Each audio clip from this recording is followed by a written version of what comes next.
So welcome to my Monday morning sporting review in my natural habitat. First video I've done on this channel from the middle of a field. You can see the harvester behind me. What a game of football, or what a second half of football anyway, in that Liverpool Man City game. Really enjoyed that as a neutral who, to be honest, could have done with both teams dropping points. It was a really nice match to watch. Dominic Szoboszlai's free kick was unreal, and I think, well, to be honest, I think he's probably been Liverpool's best player this year. All in all, I don't think he's let them down in any game, and I think at the end there, a little bit unlucky with the red card.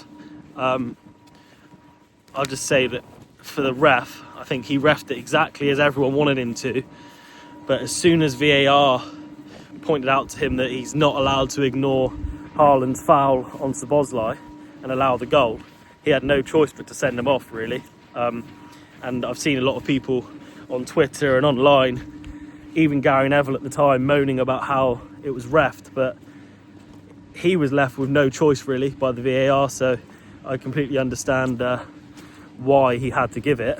And at that point, obviously, Man City had turned the game back around.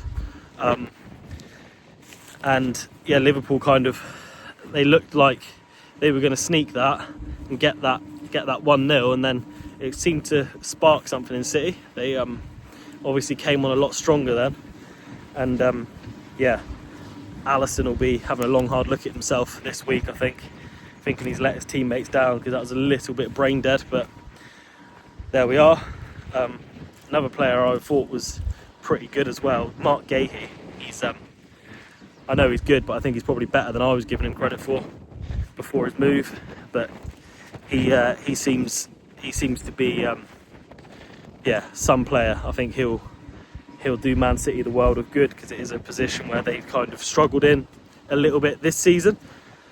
And obviously the second big game yesterday was the Superbowl. Hell of a game for the purist, I think. For a defensive-minded fan, it was a bit of a masterclass from Seattle.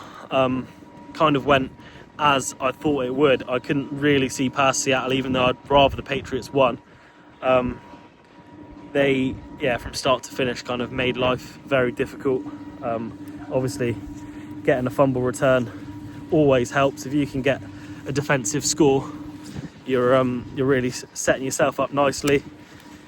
Running back was brilliant, obviously MVP, so he did what he needed to do. And Sam Darnold, basically, make no mistakes, don't try and go out there and win it on your own.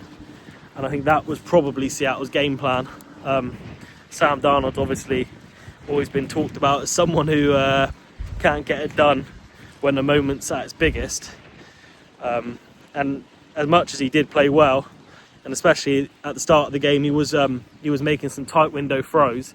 I think it was a case of you don't necessarily have to try and win the game yourself when the moment's at its biggest. If the rest of your team does what they've got to do, you'll get it done if you just don't make any mistakes, which is what he did essentially. Drake May, obviously, he threw for his yards, close to 300. He did what he needed to do there, but 2 interceptions. He took 6 sacks, obviously.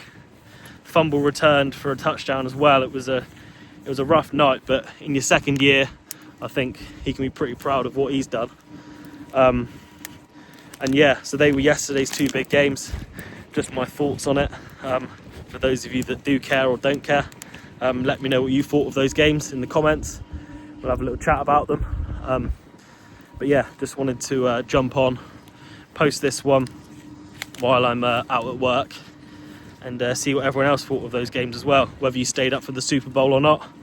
Obviously it's always a difficult one for us over here, but that is my sporting review from the eyes of a